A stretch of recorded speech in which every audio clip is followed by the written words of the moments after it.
Welcome to the July 2012 March Aero Club safety meeting. And Malcolm, can you speak up a little bit, please? Oh, for Pete's sake, Malcolm, good grief! Can you wait until here next Welcome to. Thank you. I can't keep that level. Hey. Oh, I'm sorry. Hey, you hurt my ears. We'll give Mr. Microphone next week. Yeah. Why did you sit a little closer? Then maybe you might hear a little better.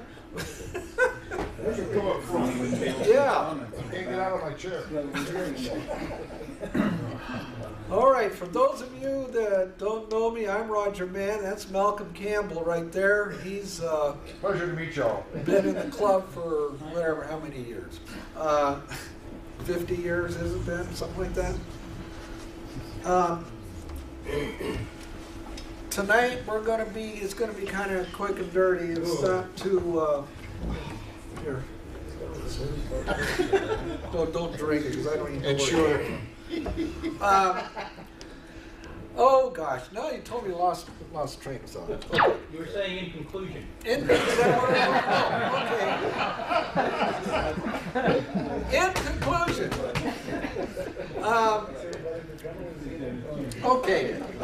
what we do is that we have a little kind of a normal routine in here. And one of those is that we introduce new people that have never been in the meeting before. And I think I see a couple of faces. Like, well, Tracy. I don't think you've ever been in a meeting before. Yes, she has. Has she? You've been before, haven't you, Tracy? Yeah, Once. 2 years ago. 2 years. Must have been the one I missed. Ah, jeez. Oh, come on now. People, anybody else? Carpenter? You guys. And Carpenter's new? Huh? Carpenter's new? Yeah. Carpenter? Yeah. I don't think you've been in here before, so stand up. Hello. Introduce yourself. Where are you from? I'm from Big Bear, and I don't know. I've started flying. Love to fly, so that's why I'm here, pretty much. Okay. I'm Ryan. I'm also from up the hill. And Big Bear. yeah, Yeah. I go to the same Civil Air Patrol squadron as him. Yeah.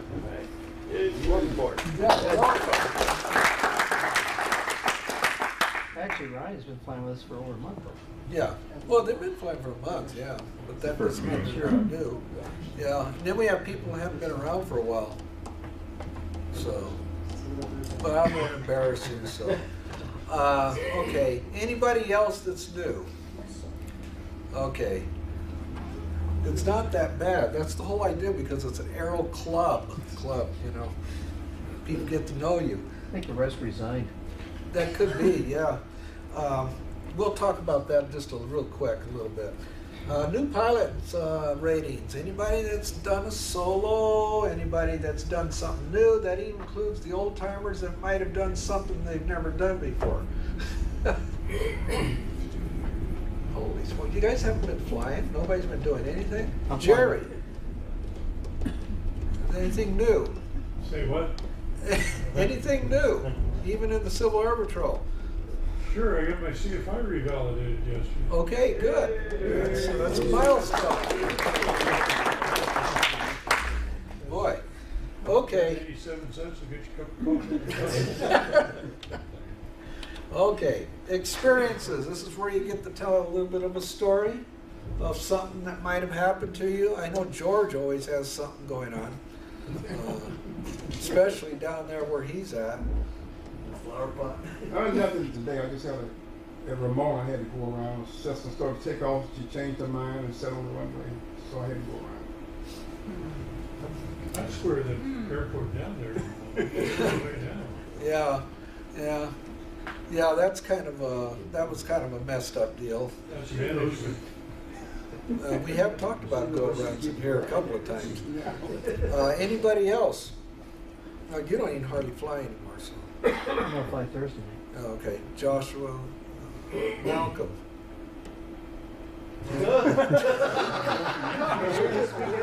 Okay.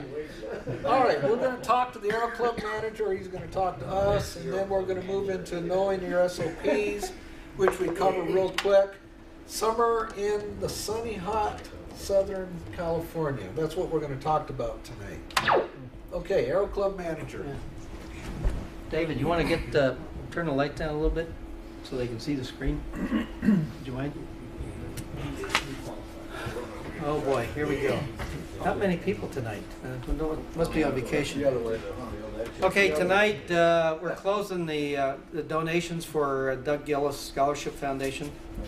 So if we've got $282 in there right now, I'm gonna put in another 20. That means I put in quite a bit, but anyway, I'll make 300. If you guys walk out and you got a little bit of change in your pocket, stick it in the pot so we can close this thing out and we can send it to David Gillis for the foundation. If you can do that, we'll get it going. I was hoping to make $500 and we didn't quite make it, but we'll give them a decent donation anyway to get them started. Okay, I put out an email for the FARs. I got 12 people who have notified me that they're interested in the new FAR Aims, and we're looking at a price somewhere around maybe $10 to $11. Anybody else want to add their name so I know how much to put in an order for it? Because I don't want to keep these things in stock. Anybody need a FAR Aim for the year 2013? Go on once, go on twice. David, you want one? I shall add you on the list here. Okay. Bob, put me on the list too, would you please? Don't I have you down? I don't think so. No, sir. Okay. A second. I try and do one at least every 2 years. They're pretty informative. Some things change, some things don't, but it's always handy to have one on hand. So if you've got questions, you can research those in the book, and they'll give you a lot of good information.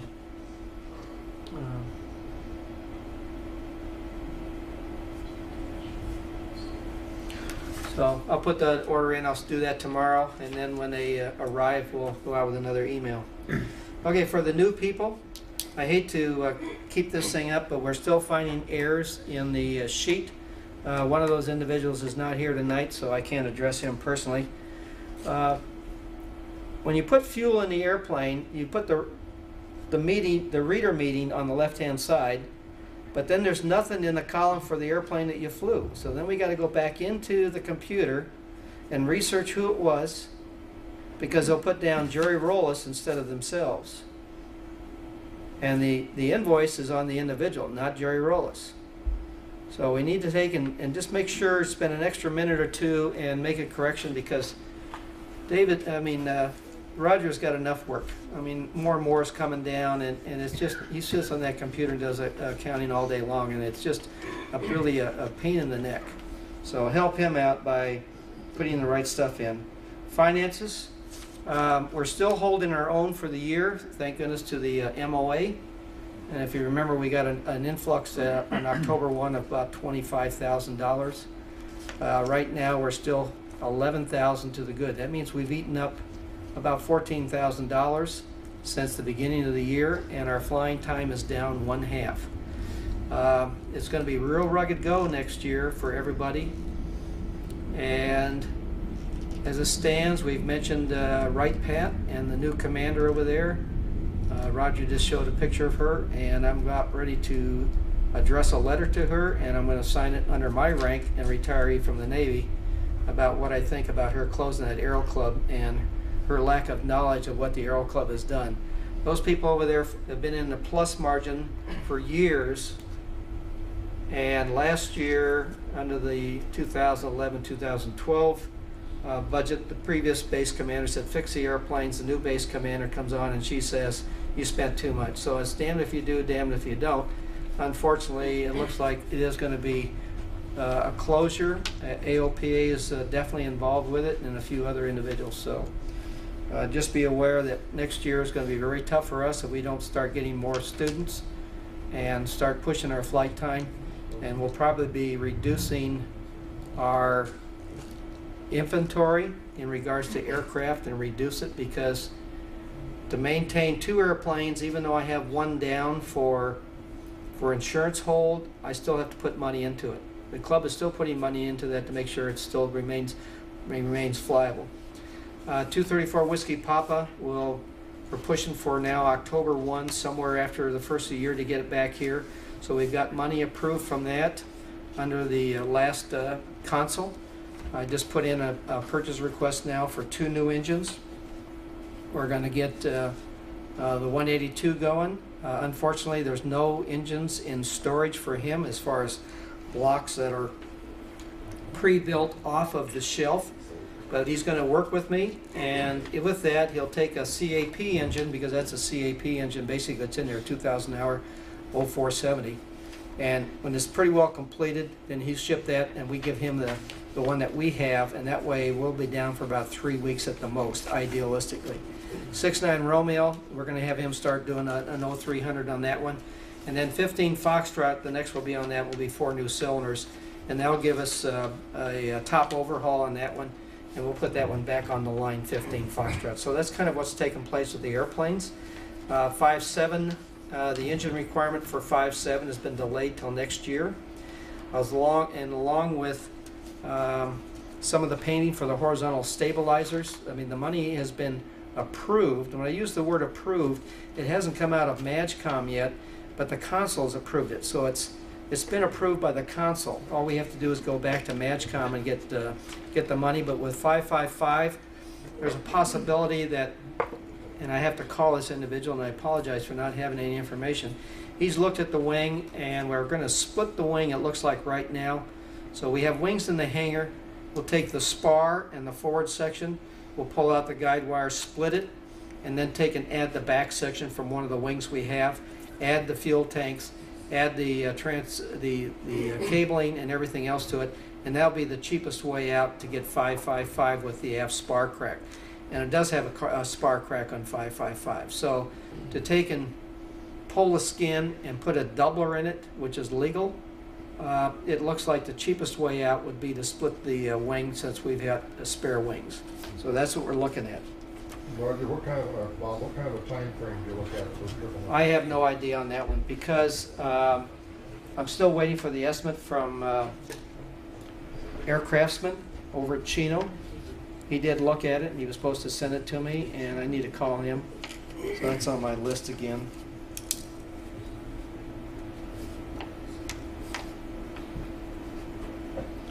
I really can't do a whole lot until I have 2 estimates. So I've got an estimate from Cruise Air in San Diego, both for taking the wing off and leaving the wing on and ferrying the aircraft down on that. And there's as high as $7,500 to fix that rear spar on 555.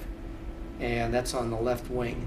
That was the wing that, under a hard landing at Randolph many years ago, they changed out the right wing, but they didn't do anything to the left. And evidently that one was just as damaged as the other one.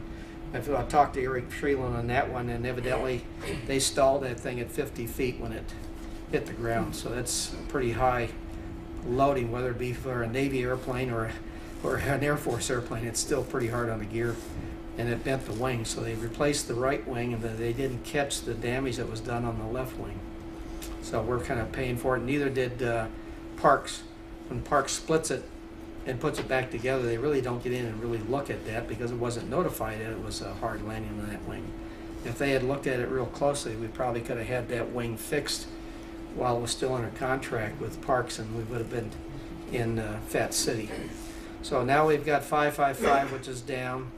It's got a new engine in it. We've gone through the nose gear, so we're about $32,000 into the airframe and engine as it stands now, and it's still not flyable, plus all of the wing stuff, and it's really hurting the club a lot. So when I can get some information, I'll go back out with the next bit of information. Anybody flying 5.7, one of the things we don't want to do with 5.7, and it includes also the T-41As and the Charlie models. If it doesn't start, don't keep cranking on the damn starter, pardon my expression. I'm not naming any people, but the battery crank, and next thing you know, the battery's dead. You know, there are limitations on most starters because of the amount of power that it draws, and it takes an awful lot of amperage, especially in those early T-34s. There's a big draw, and that's why they put in that 51 Charlie 54-pound battery. It's got a lot of amperage, and you can crank that thing for a long time, but you just don't sit there and hold the starter hoping it to start. There's a real good trick on a lot of fuel-injected engines that you can take and purge the system for 20 seconds and then move the mixture up, and they'll basically start right off once the fuel pressure comes up. When you move the mixture up, pull the throttle back, stop it, and then it'll start right up. And if it wants to die, you just hit the primer a little bit and you can kick it back in. But don't sit there on any airplane and keep grinding. Yeah, some of the starter limits are 30 seconds on, 1 minute off, 30 seconds on, 2 minutes off, 30 seconds on, 5 minutes off because of the heating. And once you start getting heating, it draws more amperage. It becomes very ineffective. So that's why they put a lot of starter restrictions on a lot of aircraft. And even turbines have starter restrictions. I'm sure that the C-141 that Roger was in as an engineer had its limitations on starters too, because they get too hot and they start breaking down. So that's all I have. Anyway, have a great week and enjoy the flying. We've had good weather. How many here know who General Curtis LeMay is? Yeah. Yeah. You know that he's the one that started Aero Clubs. And that's some of the ignorance that is going on today. They don't realize that this guy, he started Aero Clubs because he felt that there needed to be something out there for people who, even pilots in the Air Force, but people who are not pilots, to be able to fly for the recreation airplanes. And for many, many, many years, Aero Clubs actually were managed by officers right out of UPT, out of pilot training, including this club right here. I got to eat dinner with one of those guys who used to be the Aero Club manager back way years ago. They actually call him a president, I think, if I recall. A president? Yeah. Well, Club president. I don't know about that. But so, you know, it's Wright Pat was actually the first club that actually became a club, and now they're shutting it down. And so, you know, there's some atmosphere out there of not just Aero Clubs, but anti-flying, and that includes people that are in the flying game, who are in the military. It's just a lot of things are going on. Okay, now that we talked about that, okay, one of the things I do is I cover the SOPs just real quick, and it's just to get you familiar. Obviously, everybody is supposed to read the SOPs one time or another. I suggest at least look them over at least once a year. And then, of course, whenever it pertains to you, a lot of the questions that I get asked oftentimes can be answered by reading the SOP. On your time in flying, how much, you know, how, especially the students, you know, how far can I go? And then most of you guys, you know, what is the rule as far as flying an airplane? What is the highest level airplane, and so forth? How many days am I supposed to go before I can fly the airplane again?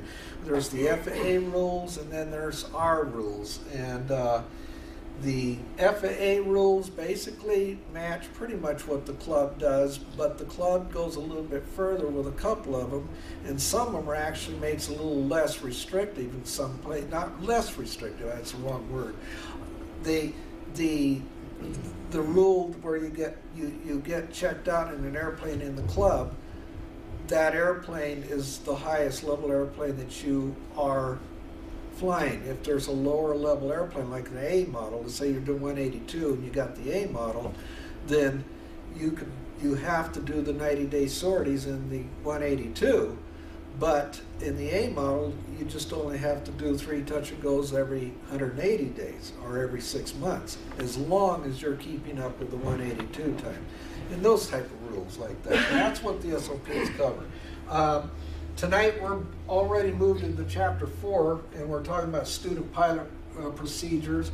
And basically, the instructor should be pointing you to this chapter, because the chapter 4 is on new students, and it gives you pretty much a good outline of just what is expected of you. The one I'm going to point out is the local flying area down there on 4.2.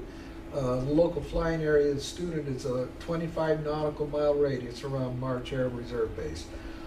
Most of you have been, you know, your instructor has pointed out pretty much where all that's at. For you guys that have been flying for a little bit as students, pretty much know where it's at.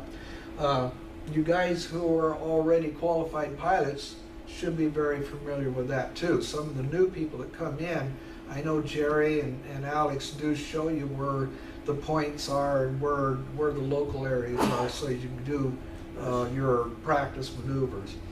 I know the T-34s should be pretty familiar with it. The rest of it's pretty much stuff I'm not really going to cover it, just other than the fact that just pointed out to read it for you students especially. Because you are students, I know you get exposed to this stuff all the time, and Jerry I know covers it all the time. Any questions under this? Okay. All right, we're going to cover real quick summer flying.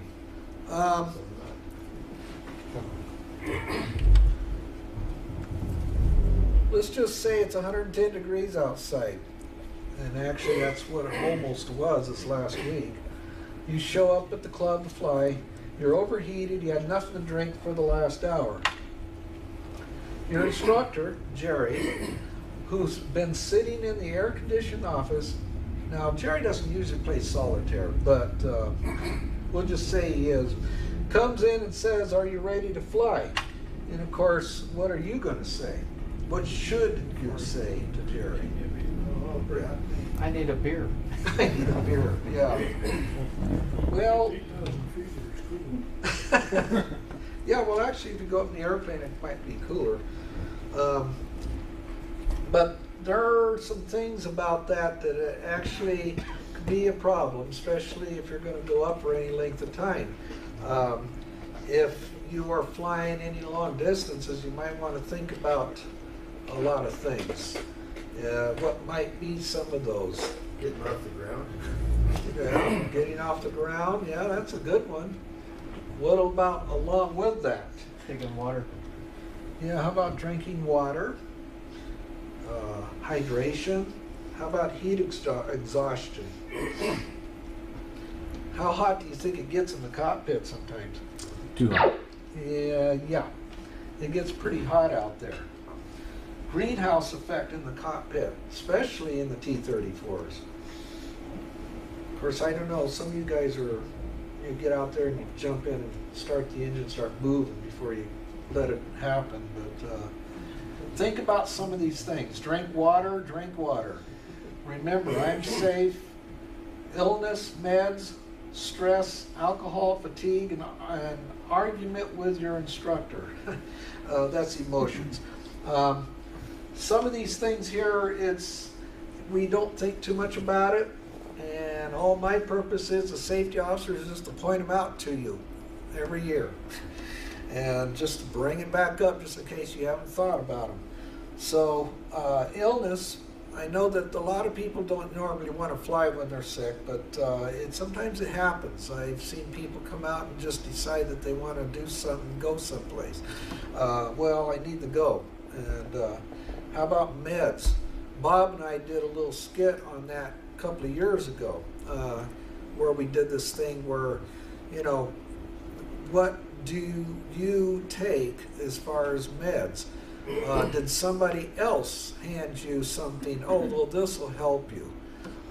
Usually if you have to take meds to make you feel better, then maybe you shouldn't be flying.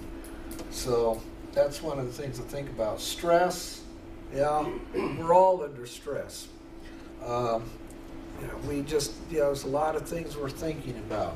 Alcohol, well, I don't think here in the club we have that problem, but I know on the outside there is. one of the things you might want to be thinking about is the other guy. You know, when you fly down to French Valley, how much do you know about that guy that's not talking on the radio or not even announcing the right calls like we talked about last safety meeting? You might want to think about some of those people there. How do you know that guy hasn't been under a lot of this stuff right here? Fatigue, yeah, fatigue, that can get to you, especially if you've been flying across country. Or you've been working all day, and we got several people in the club that do that. They work and then they come out and fly. That's something you might want to think about. And of course, emotions. Emotions are one of those things that get to all of us, and that's one of those things that there's not a whole lot, you know, you can do about it necessarily. If you get into an argument with your instructor or your wife or your husband or whatever, you know, that kind of, you know, if maybe you might want to think about maybe not flying if you're in a situation like that. Okay, aircraft. The aircraft will be hot. I probably don't need to tell most of you that, but when you're doing the pre-flight, I'm a great believer of touching the airplane.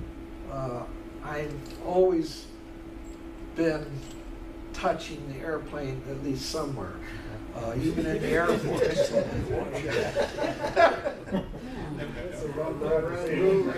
Well, David, settle down.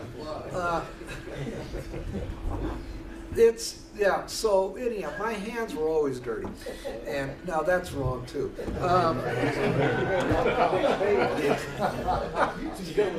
Next slide. Yeah, thanks.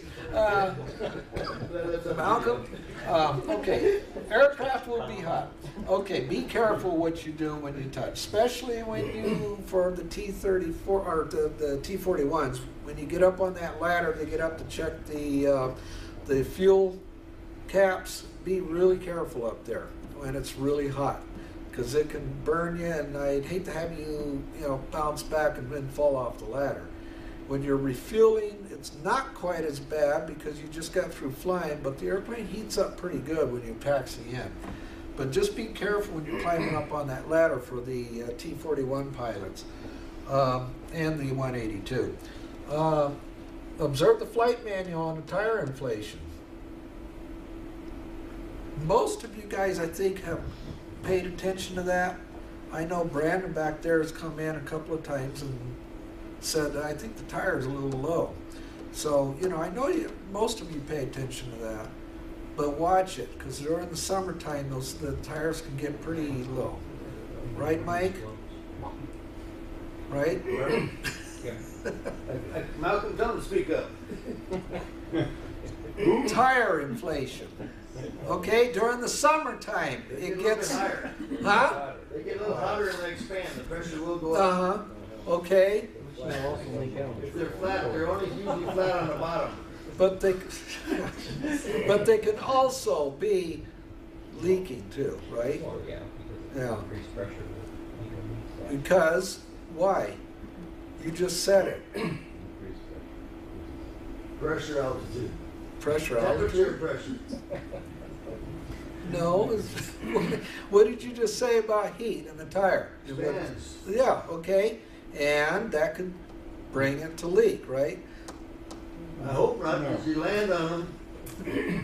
Okay. The point is getting lost, obviously. Next slide. All right. Be careful when checking the fuel cap. I already talked about that. Okay. Weather: late afternoon smog, haze. Okay. Late afternoon thunderstorms. Winds or Santa Ana winds in the fall. Coastal fog. We get a lot of that all through the summertime. And one of the things that you got to watch out for here in Southern California, in this area, is the smog in the late afternoon.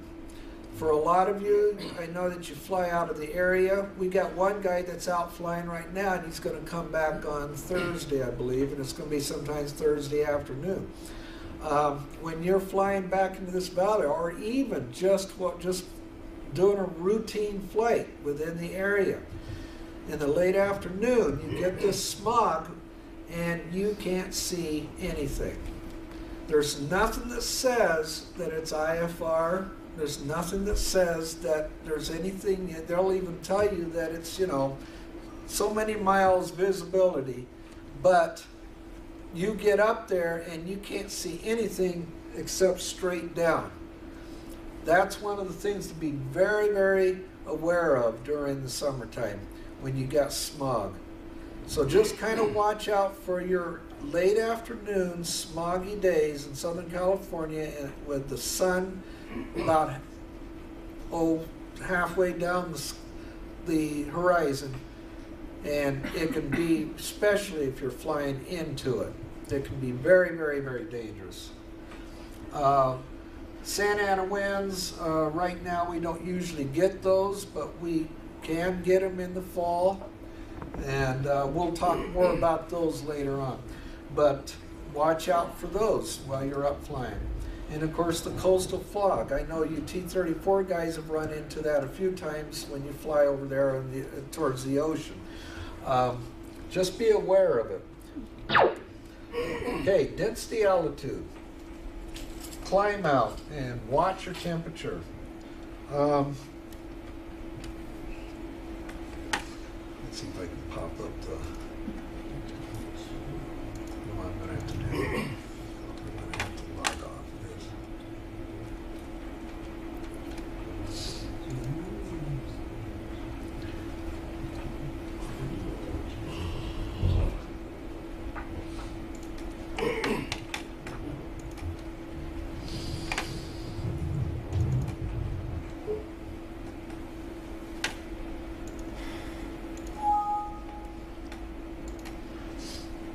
Okay, here's a little thing on density altitude.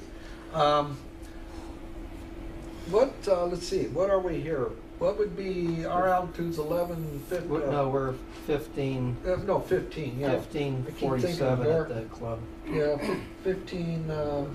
47. Okay. Yeah, 90. Today was about 90 degrees.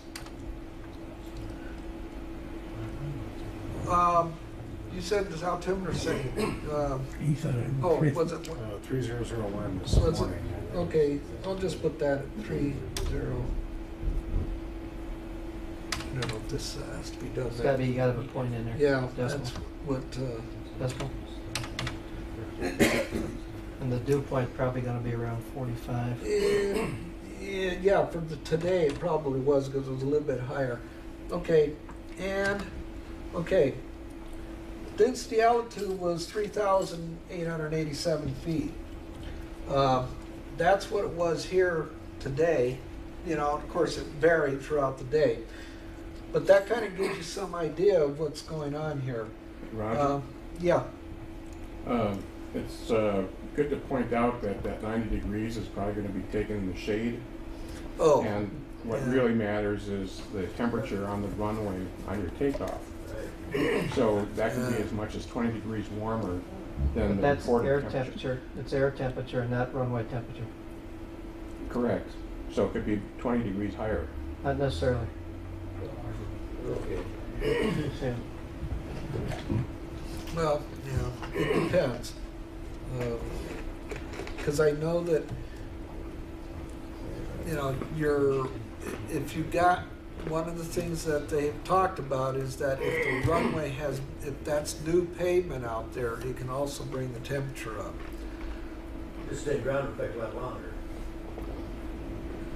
Yeah. What you're doing, you're pushing air across the probe from the propeller, so therefore it's air temperature. And the amount of temperature in that cooling is going to get right back down to about 90. That's okay, keep on. Yeah. Well, yeah. Okay, but although they do warn you about that, though, in ALPA, because that was one of the things I was looking at. And I brought it up before. Okay, let's just say it's 110 degrees now. That's all I'm going to change is just the temperature. Look how much the density altitude is now. Went from 3,000 to 5,000 feet. And of course, if you, let's see, Big Bear is what? 6710.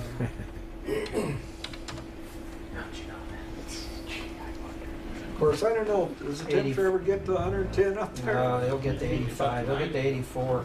Up to 90? Yeah, occasionally they'll get in the highs.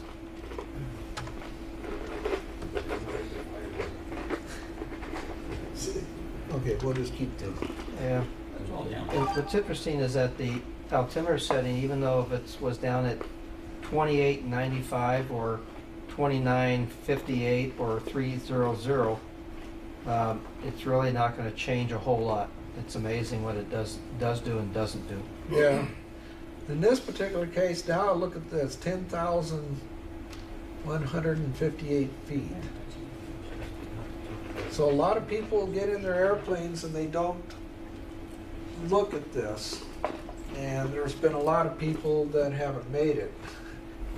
I wish I had that picture of that Bonanza, the A36, was it? A30, that took off and you couldn't climb, you couldn't do anything, and you hit a rock and it killed 2 people in the accident. So, density altitude. The aircraft thinks it's taking off at a higher altitude than what you're actually at. So that's one of the things you want to keep your eyes on.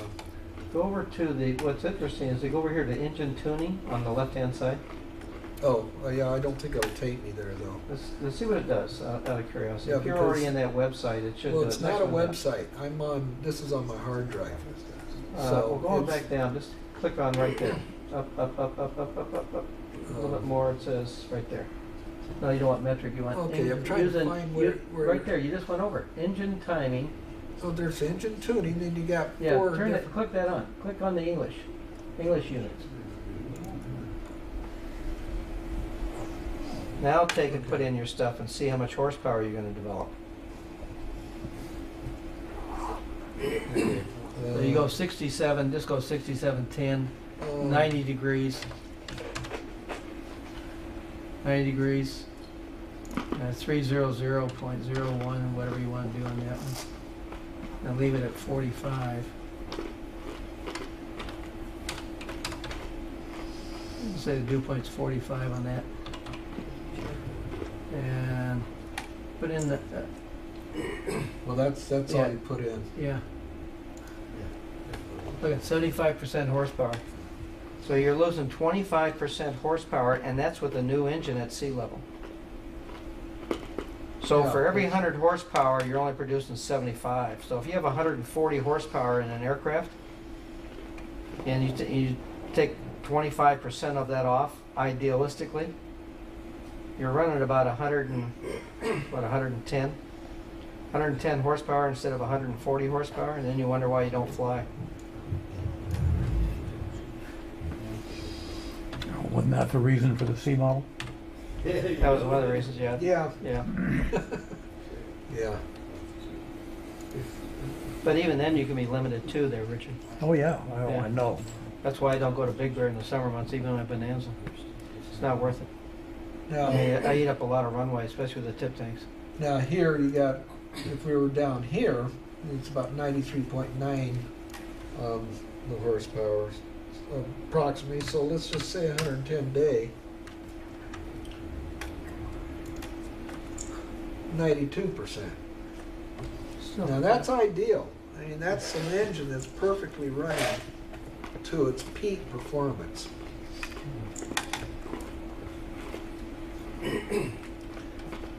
Don't you guys try that with any of these here. I was just, grandmother's at her peak performance. The engine's not at peak performance? well, I was just gonna say that while David is here, don't let him know that you might be doing anything like that. Because he's the one that has to fix it. Of course, he could ask you to go out there and help him too. So anyhow, we just saw a real quick example of that. And of course, climb out, think about your climb out. It's the same thing. Your density altitude is also going to cause a lot of problems. If you're taking off any place where there's trees, watch out. I've known a lot of people that have hit trees. I was raised with the air tankers and the forestry because my dad was a forest ranger, and I had some friends that never came back. And because the air tankers fly at max gross weight, they can't even land with the DAP that's in the airplanes. They got to dump it before they can land. Overheating. Watch out for overheating on your airplane. I know we had some problems with 1.5 Foxtrot, and I think David is he's trying to correct that problem. That was a whole nother ball game, but even then, you know, it's overheating of an airplane can happen real easy during the summertime. So watch out for that. That's the way to fly. Okay, we talked a little bit about the late afternoon, and we talked about some of the problems with smog in this area. One of the things too is wearing of sunglasses. They also recommend that you wear sunglasses. If you look directly down in when you get caught in like the smog and that type of stuff, and you see down and you recognize where you're at, then just follow from there. I had to do that one time way back when I first moved here, and I had never been involved with smog before because I flew out of Santa Rosa, Northern California, where we didn't have smog up there. And the first time I ran into that, that's how I got back to Redlands Airport, as I followed the freeway.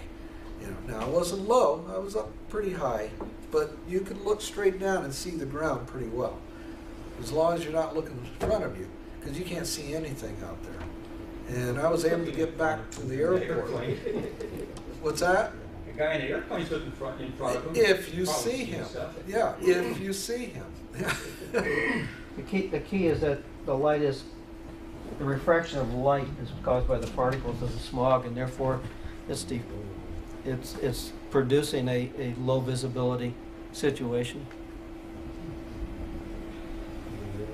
One of the things to do too is that because the smog doesn't sit, you know, oftentimes it's not very high, although it can be, but look for mountains, you know, peaks, and kind of look where you're at from that direction too, if you're high enough to see them. Let's see. Late afternoon thunderstorms. Okay, that's another one. Usually we don't have a problem here at the base, but if you fly outside of the area, like Palm Springs or any of those places, or up in the high desert, watch out for the thunderstorms. We are coming into thunderstorm activity, heavy thunderstorm activity. Watch out for those late afternoon flights. Most of you, I know the students try to do it in the morning if they can. Most of you guys, you know, you guys with the T-34s, when you're flying, you know, your formation flight, sometimes you don't have a choice necessarily to pick what time of day you're flying any kind of a gig that you're flying. But just be aware of it. I know that most of you are, but just be aware of the fact that these thunderstorms sometimes can get so big that they actually come here to this base here. And I can tell you, Bob and I have stood out in front of the Aero Club in late August, where it was 100-something odd degrees out here, and watched lightning just hitting everywhere all around this base. And winds all of a sudden just pick up. They don't blow for very long. They only last probably about 15-20 minutes at the most. But boy, I'll tell you, you don't want to be trying to get back on the ground at that point. If you're out flying and the base says that you got thunderstorms within 5 miles, be very aware of what you're doing. And you may not want to land here. Just go out. If you want to, land someplace else, Chino, where it's further away from the storms that are hitting here. But it does happen when we get the really superheated days here. Just be very aware of that. And then, of course, the afternoon winds, which we'll get in the fall. And like I said, before we get to that point, we'll talk a little bit about those. And then the final subject was coastal fog, and we've been getting that here the last couple of days because of the heat that we've been getting. Be aware of that. If you're flying anywhere like towards San Diego during this time of year when you've got this kind of conditions going on, then, you know, when we have no wind blowing especially, just watch out for the fog when you're going down that way. There's been plenty of times where I have flown down to San Diego and there'd be a fog bank. But of course we were having fun because we were flying IFR on purpose so we could do that. And we shot approaches through it. But that's for you IFR pilots. VFR, don't even try it. There's several other things that I wanted to show you, but it'll take too long. And there's a couple of films in here that I have that I was going to show that showed where some guys flew into the same situations I'm talking about, and most of them were able to come back out of it to tell the story, but a couple of them didn't, especially when they were flying 100 feet off the ground trying to circumvent the fog layer and hit trees and things like that. One of the things for those of you who are in ALPA or can access ALPA, I highly recommend to go into your interactive courses because those courses, they really do cover in depth a lot of these things that I talk about here. I was kind of torn to show one of them that I watched yesterday, which was one about a guy who took off from Idaho, and he was flying down to Utah, just out of Park City, just to the south. And they told him before he even did his pre-flight on his airplane that it was stormy and VFR flight was not recommended. Well, this guy blew that off. I mean, they actually play the recordings of him talking on the radio and everything. And they went through it in detail. And he took off from Idaho, and of course up there it was beautiful. You could see 100 miles. And he flew for like 2 to 3 hours going south. Everything was fine, which probably led to that same euphoria that, you know, oh, everything's fine, you know, I can make it. But then he gets down towards northern Utah in there, and he's flying through these canyons, which he's done 100 times. His route he has flown many, many times over and over again. And so he thought he knew it. And he kept saying to ATC that, well, let me just go down. If I find it's a problem, I'll turn around and come back. Well, when you say something like that, or think something like that, I think maybe you should follow through with that. This guy did not. He just kept flying. He kept flying, and it got worse and it got worse. He flew over several perfectly good airports and kept telling ATC that, well, let me just sneak down there, maybe I can just sneak through. And he kept saying this to ATC. ATC, of course, was sitting there talking to this guy, and it got to the point where the guy was flying 300 feet from the ground. And that's because the layer was here, and of course, guess what the ground level was doing? It was coming up. The altitude was coming up.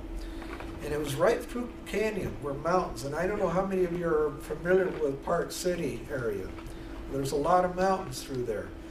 But he thought he could try to sneak in there. And he thought, you know, and I know you can get there itis. He was only 10, 15 miles from his destination, and he just thought maybe he could just get there. Well, ATC said that it was 00, VFR not recommended. They said that to him 3 times. And the guy got down, they lost radar contact because he was so low. And then just out of Park City, they caught radar contact on his airplane for a few seconds, and he was 100 feet over the runway. And he just kept flying. Well, he apparently started thinking, well, maybe I can't make it at this point. Well, guess what? It was too late.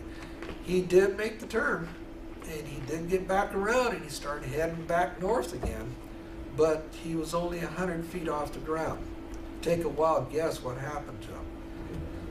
100 feet off the ground, there's not a whole lot of clearance of anything. I'm surprised he didn't hit any power lines, but he hit a tree is what he ended up doing. And of course it killed him. And so it's a fascinating video to watch. And then at the end of the video, they discuss each of the points of where he was involved with, where he could have turned around and gone back. So think about these things. These are things, you know, we kind of tend to just go out and just go fly. But, you know, it's something that in the back of your mind, you just need to be thinking about what is the safest way to fly. And I know the military does it all the time, although some of you could probably tell stories. But I know that most of the time in the 141, when we took off, we looked at everything. And there was many times we went back into crew rest because we weren't comfortable with the situation. Okay, is there anything else? Any questions? Yeah. Here, 2 quick things. On your first example, you showed 110 degrees and all that. Yeah. A lot of the charts don't go that high. And Yeah. if the person elects to not do the performance chart planning and takes off, and the charts don't go that high, then you're a test pilot. And you could set yourself up for mishaps or whatever. Also, it's careless or reckless. If someone's going to be violated for that, it'd be careless or reckless. And Piper's notorious for that. Their charts only go up to like 6,000 to 7,000 feet. So you can't fly them into Big Bear, but people do it all the time because they weren't tested at those altitudes. The other thing is on over-the-counter drugs. The thing about over-the-counter drugs is that none of them cure anything. That's all they do is mask symptoms or alleviate symptoms, but you're still sick. And you don't know what's going to happen when you go to a higher altitude and your blood chemistry changes. You know, as you get less of the concentration in your blood, the blood chemistry changes slightly. And so the drugs, the over-the-counter drugs might kick out at exactly the wrong time. So if you're taking over-the-counter drugs, it's not illegal, but it's not curing anything. It's just masking symptoms, like with sinuses or whatever. So, you know, it's a personal choice. You should check with the flight surgeon, but, you know, you can't keep people from taking over-the-counter drugs. Yeah, good point, Tony. I'm glad you brought those up. But I know for a fact that everybody doesn't do a performance chart or performance planning before every flight. They get used to flying, and it gets closer and closer to the top of that chart. And well, the airlines, you know that the large airlines, if it's over 100, I think about 110 degrees in Palm Springs and in Arizona, they don't fly because the charts don't go that high. They actually go higher, but they don't want to buy it from the manufacturer. That's the issue. Yeah, but that's why they do the testing in the Sahara Desert. But yeah, you get to a certain point and the airplane stays grounded, period. Yeah, we had some big contention with pilots out of Big Bear flying the Pipers, and one of them was a commercial operator, and we fought with him all the time until he crashed. And okay, so rest our case. That's the one thing that we did have in the 141. Our charts did go over 110. In fact, they went up to 120. Most airlines go on 17. Yeah, but see, the flight engineer also then physically actually did the charts, and we went in there and did all of them before takeoff. You know, we went through that, especially in Desert Storm when we went out.